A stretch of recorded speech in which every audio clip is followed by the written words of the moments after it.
Corona और घरेलू हिंसा। नमस्कार, मैं हूं प्रिया आपके साथ। और जब हम बात कोरोना की कर रहे हैं तो देखिए, वैश्विक संकट के तौर पर इसे बहुत बड़े रूप में देखा जा रहा है। कोरोना महामारी से लड़ने के लिए हर देश कोशिश कर रहा है। हर एक साइंटिस्ट यानी कि हर एक वैज्ञानिक इस वक्त इसको लेकर कोरोना के खात्मे की दवा खोज रहा है। लेकिन दूसरी तरफ एक बड़ा मुद्दा उभर कर जो आ रहा है सामने, वो है घरेलू हिंसा का मुद्दा। ये सिर्फ देश में ही नहीं बल्कि विदेशों की अगर बात की जाए, तुर्की, स्पेन, इटली, यहां तक कि अमेरिका भी इससे अछूता नहीं है। वहीं आंकड़े जिस कदर सामने आ रहे हैं, अगर बात हम राष्ट्रीय महिला आयोग की ही करें तो उसकी अध्यक्ष खुद रेखा शर्मा ने एक दिन पहले ही आकर कहा कि जिस तरह से दोगुने मामले हो गए हैं अलग अलग प्रदेशों में भी और पूरे देश में, इससे साफ जाहिर होता है कि लॉकडाउन के बीच देखिए सबसे बड़ा फैसला लॉकडाउन का था, जिससे सोशल डिस्टेंसिंग साफ तौर पर रखी जा सके और कोरोना को दूर भगाया जा सके। लेकिन यही लॉकडाउन जिसके साइड इफेक्ट्स अब घरेलू हिंसा के रूप में आने लगे हैं, इसको लेकर तमाम हम चर्चा करेंगे। क्योंकि 24 घंटे की जो शुरुआत होती है, यानी कि दिन की जब शुरुआत होती है और ये दिन एक साइकिल के रूप में लगातार घूमता है, फिर अगला दिन आता है। लेकिन इस बीच तनाव के चलते पति पत्नी हो, भाई बहन हो, या तमाम ऐसे रिश्ते जो इस वक्त घरेलू हिंसा का शिकार होते नजर आ रहे हैं, इसमें कोई भी उम्र हो सकती है, इसमें शारीरिक रूप से, मानसिक रूप से जो प्रताड़ना हो रही है, उसको लेकर लगातार मामले बढ़ रहे हैं। हम आपको आंकड़े दिखा देते हैं कि किस तरह से अलग अलग प्रदेशों में भी आंकड़े सामने आ रहे हैं। सबसे पहले हम आपको बताते हैं, लॉकडाउन में घरेलू हिंसा का जो सबब है वो बढ़ रहा है। लॉकडाउन में अगर 23 से 31 मार्च की बात करें तो आंकड़े बढ़ गए हैं। 257 शिकायतें अब तक दर्ज की जा चुकी हैं। घरेलू हिंसा के 69 केस सामने आ चुके हैं। और इसी के तर्ज पर अगर बात की जाए महिलाओं की प्रताड़ना को लेकर तो 15 केस पिछले दिनों तक दर्ज किए जा चुके हैं। देखिए, अब हम बात राज्यों की करते हैं। उत्तर प्रदेश सबसे बड़ा राज्य, सबसे ज्यादा हिंसा के केस 90 केस, लेकिन लॉकडाउन से पहले ये 36 केस थे। यानी आप समझ सकते हैं कि 3 गुना ये मामले बढ़े हैं उत्तर प्रदेश में। दिल्ली में घरेलू हिंसा के 37 केस थे, 37 केस इस वक्त आ रहे हैं। और उससे पहले लॉकडाउन की अगर हम बात करें तो लॉकडाउन से पहले 16 केस दर्ज किए गए थे दिल्ली में घरेलू हिंसा के।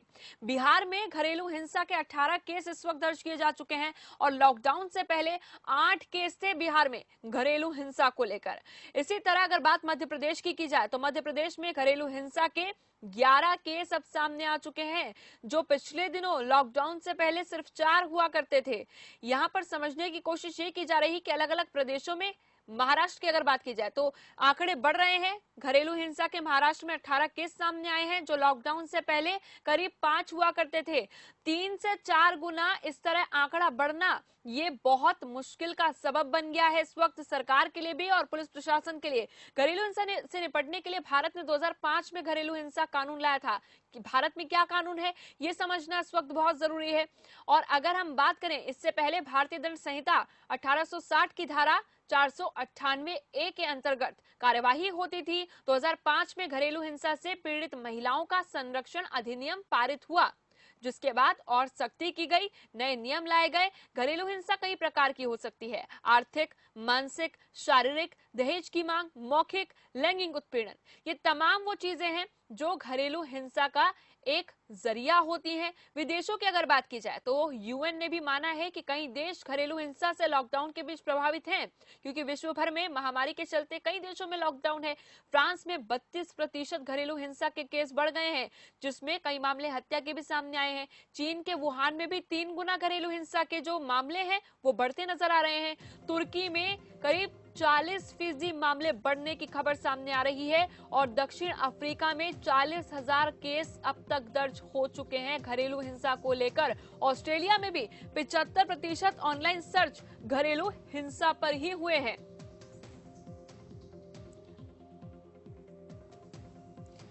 तो देखिए, यहाँ पर हम आपको आंकड़े दिखा रहे हैं, ये समझने की इसलिए भी आवश्यकता है कि लॉकडाउन से पहले क्या स्थिति थी और लॉकडाउन के बाद क्या स्थिति हो चुकी है। कितना गुना जो आंकड़ा है वो बढ़ रहा है, 3 से 4 गुना आंकड़े बढ़ चुके हैं। और अगर देश के परे या खाली देश की हम बात कर रहे हैं, विदेशों की भी अगर बात की जाए तो ये मामले बहुत ज्यादा बढ़ते हुए नजर आ रहे हैं।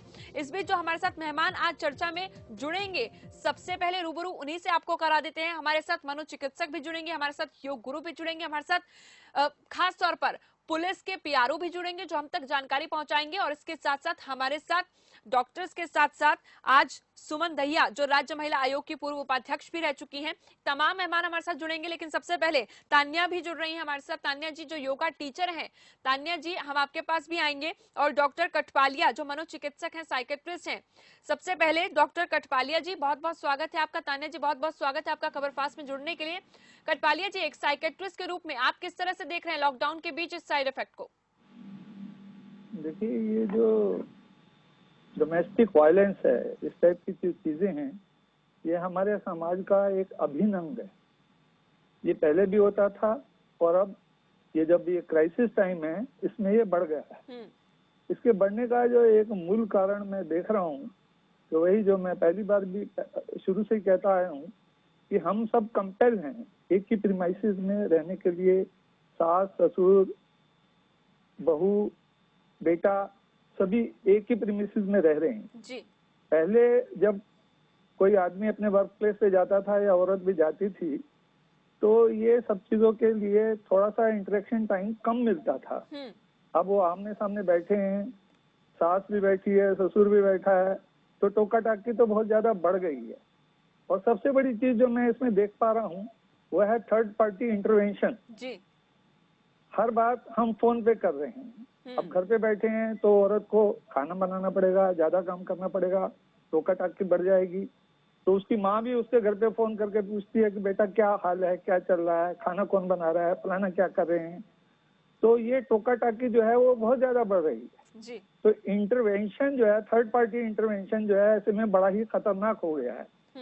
जिसकी मात्रा पहले कम थी, अब वो बढ़ गई है। अक्सर हमने देखा है कि डोमेस्टिक वायलेंस या इस टाइप की जो भी मैट्रिमोनियल डिसहार्मनी का जो मेन रीजन होता है वो थर्ड पार्टी इंटरवेंशन होता है। और थर्ड पार्टी इंटरवेंशन का जो मौका इस टाइम ज्यादा बढ़ गया है, जिससे कि अपनी माँ के कहने पे हो सकता है कोई हस्बैंड जो है वो प्रवोक करती है, देखो इसने सुबह से ये काम नहीं किया, इसने वो काम करना था, ऐसा काम नहीं किया। तो इस सब चीजों को लेकर के बीच में वाद विवाद खड़ा हो जाता है और कभी कभी वो वायलेंस में भी कन्वर्ट हो जाता है। तो इस टाइप की ज्यादा मौके लोगों को मिल रहे हैं जी। फिर पुलिस भी बिजी है।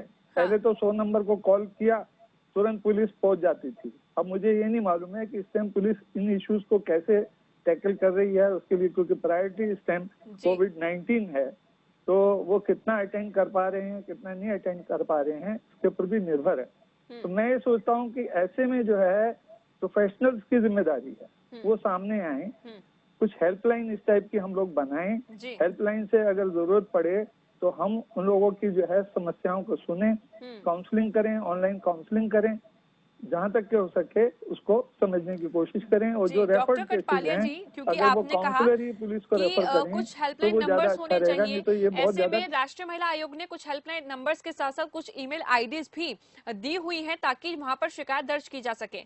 लेकिन जो मामले बढ़ रहे हैं और एक साइकेट्रिस्ट के तौर पर तनाव के चलते, या आपने कहा कि थर्ड पर्सन के जब बीच में आने का सिलसिला बढ़ जाता है तो उससे कई परेशानियां सामने आती हैं। देखिए ऐसे भी परिवार हैं जो इस वक्त बहुत खुशी के साथ समय बिता रहे हैं, लेकिन घरेलू हिंसा का बढ़ना, या फिर इसके लिए क्या उपाय हो सकते हैं जिससे इसमें कमी लाई जा सके, उसको लेकर भी चर्चा करेंगे। क्या कहेंगे इस पर आप?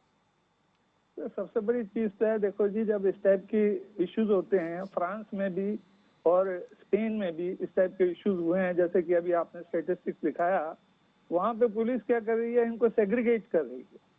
जब हस्बैंड वाइफ के बीच में इस टाइप का विवाद खड़ा होता है तो उन लोगों ने कुछ ऐसे सेल बनाए हैं, ऐसे प्लेस बनाए हैं।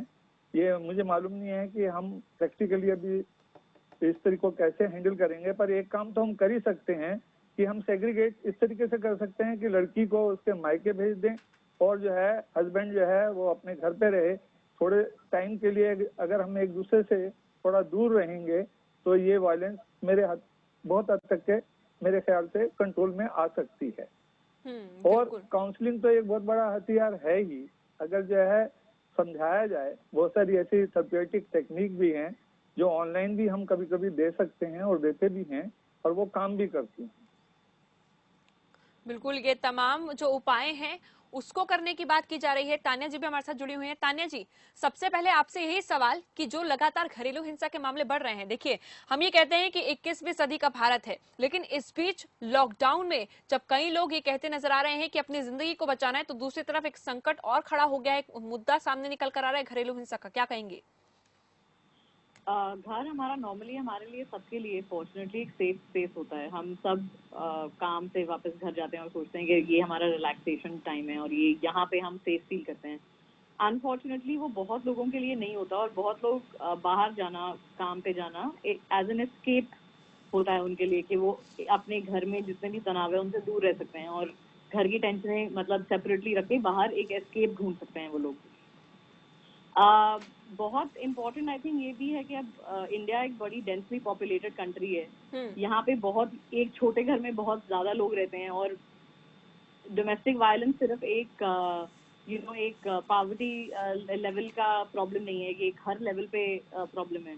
तो अब ये क्योंकि इतना वाइड स्प्रेड है और हर लेवल पे होता है, चाहे आप किसी हाई इनकम ग्रुप को देख लो, आप लो इनकम ग्रुप को देख लो, आप मिडिल क्लास फैमिलीज को देख लो, इसमें बहुत ही वाइडली अनफॉर्चुनेटली स्प्रेड है। हर बंदे ही मतलब बहुत ज्यादातर पॉपुलेशन शिकार है किसी ना किसी उसकी। जरूरी नहीं है कि सिर्फ मारना पीटना की बात मैं कर रही हूँ, बट इवन इमोशनल वायलेंस, बिल्कुल बिल्कुल मेंटल वायलेंस, वो बहुत ज्यादा, सबसे ज्यादा वो आपको हर्ट करती है जब आप एक कन्फाइंड स्पेस में होते हैं। तो ये तमाम चीजें मैं आऊंगी तान्या जी आपके पास, और खासतौर पर ये जानने की कोशिश भी करेंगे कि जो मेडिटेशन है, जो योगा है, वो किस तरह से लोगों की मदद कर सकता है इन सब से दूर रहने में। इस वक्त हमारे साथ सूबे सिंह जी पीआरओ जुड़ गए हैं। खासतौर पर पुलिस डिपार्टमेंट की अगर हम बात करें तो पुलिस डिपार्टमेंट इसको लेकर क्या कुछ तमाम चीजें कर रहा है। इसके साथ साथ सुमन दहिया जो पूर्व अध्यक्ष है राज्य महिला आयोग की। सबसे पहले सुमन दहिया जी, मैं आप ही के पास आऊंगी, क्योंकि राष्ट्रीय महिला आयोग की अगर बात की जाती है तो तमाम आंकड़े इस वक्त लगातार पेश किए जा रहे हैं और 3 से 4% का जो आंकड़ा है, जो बढ़ रहा है, वो दर्शाया जा रहा है। आप क्या कहेंगे इसको लेकर? क्योंकि महिला आयोग लगातार इस पर काम तो कर रहा है, लगातार शिकायतें तो आ रही हैं, लेकिन इस वक्त जो समय बीत रहा है उसमें सभी की मदद कर पाना बहुत मुश्किल हो रहा है, क्या कहेंगे? जी जी प्रियंका, ये बात बिल्कुल सही है कि घरेलू हिंसा के आंकड़े हमारे पास पहले भी काफी थे, लेकिन आज जो समय है लॉकडाउन का समय है और आज देश जो है वो पहले से ही बहुत बड़ी समस्या से घिरा हुआ है, महामारी की चपेट में है। तो ऐसी स्थिति में मैं सबसे पहले तो आपके माध्यम से सभी अपने जितने श्रोतागण हैं और जो अपने भारतवासी हैं उन सब परिवारों को ये कहना चाहूंगी कि आज इस स्थिति में हमें बहुत ही सब्र से काम लेना है, क्योंकि आज हमारे यहाँ पर एक तरीके से देखा जाए तो एक तीसरा विश्व युद्ध की तरह है जो महामारी है। तो इससे निपटने के लिए सभी सरकारें, सभी व्यक्ति अपना समर्थन दे रहे हैं। तो जो हम परिवार है, क्योंकि हमारे समाज में जो कि पहले हम संयुक्त परिवार रहते थे, लेकिन आज कई जगह हमारे संयुक्त परिवार है तो कहीं पर एकल परिवार भी है। ऐसी स्थिति में आवश्यक है कि हम जो परिवार में पति पत्नी और जो भी सास ससुर सब रह रहे हैं, तो इस समय हमें बहुत ही आवश्यकता है कि हम प्रेम से रहें, सौहार्द से रहें और इस चीज को समझने की आवश्यकता है कि ये अगर आप करके रहेंगे और इस समय के दौरान खास तौर से जितने भी घरेलू हिंसा के मामले हैं, इनमें अगर हम प्यार से निपटाने की कोशिश करेंगे और इस तरीके की नौबत ना आने पाए, क्योंकि आप और हम सभी समझते हैं कि हमारा पुलिस प्रशासन और अन्य सभी संस्थाएं, डॉक्टर्स हैं, सभी अपनी एक देशभक्ति में लगे हुए हैं और देश को इस महामारी से बचाने में लगे हुए हैं। तो ऐसी स्थिति में अगर ये केसेस बढ़ते हैं तो उससे पुलिस प्रशासन को भी दिक्कतें आएंगी। साथ साथ अगर घरेलू हिंसा के दौरान किसी भी पति पत्नी या परिवार के किसी सदस्य को हाथापाई करने से चोट आती है या किसी भी तरीके से उनको नुकसान शारीरिक तौर से होता है, तो भी आज हॉस्पिटल्स में इस तरह की स्थितियां नहीं है कि हम इन चीजों को संभाल पाने में बहुत परेशानी रहेगी। तो हमें इस चीज को समझना होगा कि हमें जो ये समय है वो प्यार से निभाना है और आज और आप सब परिवार हमें मिलकर, ये हमारे लिए एक देशभक्ति का रूप, जैसे कहते हैं ना, आज हम घर में बैठकर आज देशभक्ति कर रहे हैं, देश सेवा कर रहे हैं। तो ये भी आवश्यक है कि पति पत्नी और परिवार के सभी सदस्य इस समय की नाजुकता को देखते हुए एक दूसरे के साथ प्रेम और सौहार्द का एक माहौल पैदा करें ताकि घर में ऐसी स्थितियां ना आने पाए। इसके लिए हम सभी को प्रयास करनी। बिल्कुल प्रयास करना होगा तान्या जी, क्योंकि हम उपाय की बात कर रहे थे। देखिए अब यहाँ पर हो क्या रहा है कि 24 घंटे एक साथ पूरा परिवार रह रहा है, और कई लोग ऐसे भी हैं जो या तो कहीं गए थे रहने के लिए, अपने रिश्तेदार के घर गए थे और वहीं पर रह गए हैं। अब इस बीच छोटी छोटी बातों को लेकर घर में तनाव हो रहा है, रिमोट को लेकर, टीवी देखने को लेकर, अपने फेवरेट प्रोग्राम को देखने को लेकर, ड्राइंग करने को लेकर, अपनी पसंद की चीज करने को लेकर, अपनी पसंद का खाना खाने को लेकर। ये छोटी छोटी चीजें जो इस वक्त घरेलू हिंसा का एक रूप ले रही हैं, उससे किस तरह से निपटा जाए, या फिर उसमें सबसे बड़ी भूमिका क्या निभा सकता है? क्योंकि मन की शांति तो जरूरी है, जो हमें योग और मेडिटेशन भी प्रदान कराता है, लेकिन आपके अगर माध्यम से हम जाने क्या उपाय हो सकता है सबसे बड़ा? अगर सबसे ज्यादा इम्पोर्टेंट है, हम बहुत सोशल डिस्टेंसिंग की बात कर रहे हैं कि मतलब हम सब सोशल डिस्टेंसिंग आज के टाइम में प्रैक्टिस कर रहे हैं, बट आई थिंक घर में भी हर बंदे को एक दूसरे से थोड़ा स्पेस चाहिए होता है अपनी पर्सनल ग्रोथ पे फोकस करने के लिए। तो अगर आपके पास वो ऑप्शन है कि आप किसी और कमरे में जा सकते हैं उस टाइम पे जहाँ पर बहुत तनाव है घर पे और बहुत चीजों से कोई झगड़ा हो रहा है या कोई लोग आपस में आर्ग्यू कर रहे हैं, कोई बहस बाजी हो रही है, तो अगर पॉसिबल है तो आप एक दूसरे कमरे में चले जाइए ताकि आपको थोड़ा मेंटल स्पेस मिले उससे डील करने के लिए बेटर। सबसे पहले तो वो, और पूरा मेडिटेशन का जो इसमें पूरा पर्सपेक्टिव है, उसके 3 एक्चुअली पर्सपेक्टिव है कि कौन लोग इसमें एक्चुअली प्रैक्टिस करके बेटर फील कर सकते हैं। एक जो विक्टिम है, जो सारा टाइम इस पूरी वायलेंस से डील कर रहा है, जिसको जो एक्चुअली डोमेस्टिक वायलेंस का विक्टिम है, जिसके ऊपर फिजिकल वायलेंस हो रहा है, क्योंकि एक घर में अगर तुम रह रहे हो और दूसरे बंदे को एंगर इश्यूज हैं, एंगर मैनेजमेंट इश्यूज हैं, और वो अपना गुस्सा डील नहीं कर पा रहा है और आप एक्चुअली उसके शिकार हैं, तो सबसे पहले तो उसके लिए सबसे ज्यादा इम्पोर्टेंट है, जैसे हम फर्स्ट एड करते हैं सबसे पहले विक्टिम के लिए, उसके लिए सबसे ज्यादा इम्पोर्टेंट है कि पहले तो वो थोड़ा डिस्टेंस मेंटेन करें। इस टाइम पे अगर वो नहीं हो पा रहा है तो बहुत जरूरी है, सबसे पहले मेडिटेशन का आपका फर्स्ट वो है कि आप अपने लिए सेल्फ केयर प्रैक्टिस कर रहे हैं, आप अपने आप पे फोकस कर रहे हैं, आप अपनी एंजाइटी से डील करने पे फोकस कर रहे हैं। तो अगर पॉसिबल है तो सुबह उठ के बेसिक डीप ब्रीदिंग आप कर सकते हैं, आप फोकस कर सकते हैं अपनी energies into feeling a little more positive about yourself. सबसे ज्यादा प्रॉब्लम ये होती है कि विक्टिम जो होता है अपने आप को बहुत ब्लेम करता है कि शायद ये मेरी वजह से ही हो रहा है, शायद मेरी ही गलती है। तो अगर आप मेडिटेट करते हैं, आप बहुत सारे गाइडेड मेडिटेशन टूर्स हैं, बहुत सारे काउंसलर्स हैं, बहुत सारे स्पेशलिस्ट हैं जो आपको गाइड कर सकते हैं कि आप कैसे बेटर मेडिटेट कर सकें अपने घर के उसमें, और आप शांति से, और किसी चीज की आपको जरूरत नहीं। बहुत ऐसी जो लाभदायक चीजें आपने बताई हैं तान्या जी, जो बहुत काम की साबित हो सकती हैं। अगर कोई भी एक व्यक्ति जो फिलहाल तनाव झेल रहा है वो अगर ये चीजें करे तो शायद जो घरेलू हिंसा है या फिर जो इस तरह के मामले हैं उसमें कमी आ सके। इस वक्त सूबे सिंह जुड़ रहे हैं पीआरओ पुलिस डिपार्टमेंट से। बहुत बहुत स्वागत है सर आपका। सूबे सिंह जी, सबसे पहले तो यही जानना चाहूंगी कि पुलिस डिपार्टमेंट, क्योंकि इस वक्त कोरोना काल के बीच लगातार एक युद्धवीर की तरह काम कर रहा है, दूसरी तरफ क्या इन मामलों पर भी आपकी निगाह है? जी नमस्कार। हेलो जी सूबे सिंह जी, आपको आवाज आई? जी नमस्कार जी। जी आपने सवाल सुना? हाँ मैंने सवाल जी सुन जी लिया। क्या आपकी निगरानी में है ये तमाम मामले?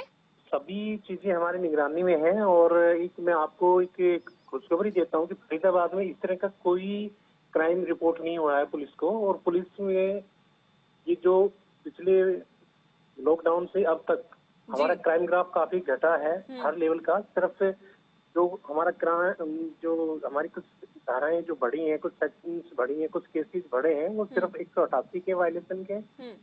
जो लॉकडाउन की अवज्ञा कर रहे हैं, देर तक दुकानें खोल रहे हैं, या अननेसेसरी घूम रहे हैं, या बहानेबाजी से घूम रहे हैं, इस तरह की हमने करीब 240 मुकदमे दर्ज किए हैं। उसके अलावा टोटल 60 केसेज अलग से रजिस्टर हुए हैं। तो पिछले 13-14 दिन में ये जो हमारा क्राइम ग्राफ है बिल्कुल घटा है। और हमारे कोई रेप का केस, कोई छेड़छाड़ का केस कोई किसी तरह का नहीं है, और डोमेस्टिक वायलेंस का कोई केस नहीं है। फरीदाबाद की जनता काफी सूझबूझ का परिचय दे रही है। कुछ लोग जो थोड़े से नासमझ हैं इसी वजह से उनके वो दूसरे से ये जो ट्रैफिक के चालान या उसके 188 जो आदेश की उल्लंघना के चालान है, हमारे केस सबसे ज्यादा इसी के हैं। और कोई केस भी इसमें हमें रिपोर्ट नहीं हुए है। ठीक है, एक ही केस है, डोमेस्टिक वायलेंस का कोई केस नहीं है। छेड़छाड़ का पूरे बिल्कुल 12-15 सिंह दिन जी, में एक आपने केस कहा है। कि डोमेस्टिक वायलेंस का फिलहाल फरीदाबाद में कोई केस नहीं है, लेकिन अगर बाकी प्रदेशों की बात की जाए तो अलग अलग प्रदेशों से आंकड़े निकलकर सामने आ रहे हैं, जहाँ पे 3 से 4 गुना ये मामले बढ़ते नजर आ रहे हैं। जी, तो मैं लिस्ट ऐसे में लेके देखिए, बैठा हूँ। अभी उच्चतम न्यायालय बंद है और सुप्रीम कोर्ट की बात करें वो बंद है। हालांकि वीडियो कॉन्फ्रेंसिंग के जरिए मामलों को देखने की, उस पर चर्चा करने की बात निकलकर सामने आ रही है, सुनवाई की बात निकलकर सामने आ रही है। तो ऐसे में पुलिस की ओर से कितनी मदद उन लोगों की भी की जा रही है ताकि इस तरह के मामलों में बढ़ोतरी ना हो, बल्कि ये कम ही रहे, खत्म ही हो जाए बल्कि? जी जी, कुछ यही देखने को मिला है इस लॉकडाउन में, क्योंकि पुलिस हर जगह रोड पे है, गली में है, मोहल्ले में है, मेन रोड पे, चौराहों पे है। और दूसरा, इसमें जो दूसरे जो सामाजिक लोग हैं, एनजीओ, आरडब्ल्यू वगैरह के, वो लोग भी पुलिस के कांटेक्ट में हैं, जो इस टाइम पे पुलिस का साथ दे रहे हैं, लोगों को समझा रहे हैं कि घरों में रहें। और पुलिस स्टेशन बंद नहीं हुए हैं, कोर्ट जो मजबूरी में जो बंद है, उसके अलावा सभी पुलिस स्टेशन खुले हुए हैं। ठीक है, और उनको हेल्पलाइन नंबर दे लेकिन रखे हैं पुलिस कि किसी भी स्टेशन तरह जाना की। इस वक्त मुश्किल हो गया है। आप समझ रहे होंगे कि लोग नहीं, पुलिस स्टेशन तक नहीं जा पा रहे हैं ना अभी। जी, वो सब उनको ना फेसबुक और जी, ट्वीट और इनकी सबकी, और हमारे पुलिस कंट्रोल रूम के व्हाट्सएप नंबर वगैरह सब उनको पुलिस सहायता के लिए दे रखे हैं। ठीक है। तो तो उनको सूबे हर सिंह तरह जी, से वो क्या पुलिस को अप्रोच कर सकते जी हैं, पुलिस को। सोशल मीडिया के जरिए क्या शिकायतें आ रही हैं आपके पास अभी? नहीं, कोई इस तरह की कोई शिकायत नहीं आ रही कि मेरे साथ इसने ये कर दिया, उसने ये कर दिया। सिर्फ ये शिकायत रहती है कि हमें चलिए, खाना नहीं राहत मिला की या बात है। हमें। अगर आपके क्षेत्र की बात की जाए सूबे सिंह जी, बहुत बहुत शुक्रिया। फिलहाल तमाम जो जानकारी है वो आपने हम तक पहुंचाई। लेकिन अगर हम बात डॉक्टर कठपालिया एक साइकेट्रिस्ट के रूप में करते हैं, तो काउंसलिंग के रूप में या फिर अगर हम उपाय की बात करते हैं, तो क्या सबसे अच्छी चीज होगी जो 24 घंटे के बीच में, क्योंकि हमने अभी पहले भी जिक्र किया कि छोटी छोटी बातों को लेकर, क्योंकि यहाँ पर एक गुस्सा जो होता है वो उतार देना, छोटी बात को लेकर तनाव अपना किसी और पर निकालना, ये तमाम चीजें जो रही, इसको हम क्या खास उपाय अपना सकते हैं? किस तरह से काउंसलिंग हो सकती है लोगों की? बहुत बढ़िया बात कही है।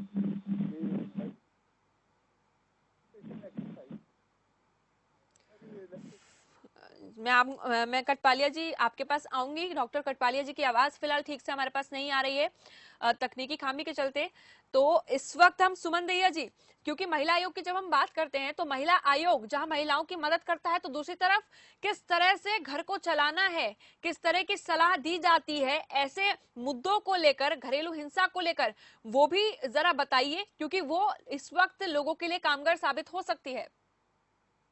प्रियंका, मैं आपकी बात से इसलिए सहमत हूँ क्योंकि हो सकता है कि अभी पुलिस के पास मामले ना जा पा रहे हों, क्योंकि लॉकडाउन की वजह से भी लोग बाहर नहीं जा पा रहे, खासतौर से महिलाएं जो है वो बिल्कुल भी बाहर नहीं निकल पा रही हैं। तो ऐसी स्थिति में क्या है कि जो घर में झगड़े बिल्कुल पॉसिबल है, क्योंकि हम जो हस्बैंड भी घर पे है, पति भी, पूरा परिवार आज घर के अंदर है। तो ऑब्वियस सी बात है कि किसी न किसी बात पे, छोटी ना छोटी बातों पे कुछ ना कुछ हो पाना, ये एक साधारण बातें हैं।